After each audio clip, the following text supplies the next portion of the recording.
Hi, this is Dwarakesh from Hayagriva silk house. தை பிறந்தாச்சு, இனி என்ன முகூர்த்த சீசன் தான். வெட்டிங் ஷாப்பிங்னாலே எல்லாரும் எது ஃபஸ்ட்டு வாங்குவாங்க? முகூர்த்த புடவை, அதாவது 9 yards. அப்படி ஒரு 9 yards சாரி நெய்கிற லூமை பார்த்துடலாமா? பை த வே, எங்களோட 9 yards எல்லாமே 10 yards இருக்கும். இது வந்து கூரை புடவைங்க. இது வந்து 20 முழம். இது சாதா சேலை வந்து 12 முழம்.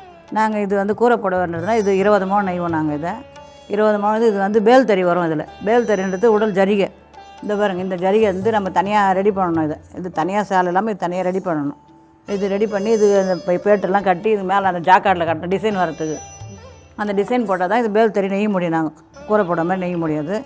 இது வந்து நெய்யத்தில் இது வந்து நெய்யறது எப்படி பார்த்தாலும் சுமார் ஒரு 10 நாள் 20 நாள் ஆகிடும். எப்படி பார்த்தாலும் நாங்கள் நெய்யறதுக்கு ஒரு சேலைக்கு 5 நெய்கிறோம். அதேமாதிரி இது 2 நெய்யறதுனா துணி நல்லா அழுத்தமாக இருக்கும், நல்ல தரமாக இருக்கும். இது வந்து ருத்ராட்சம். இது பேட்டு.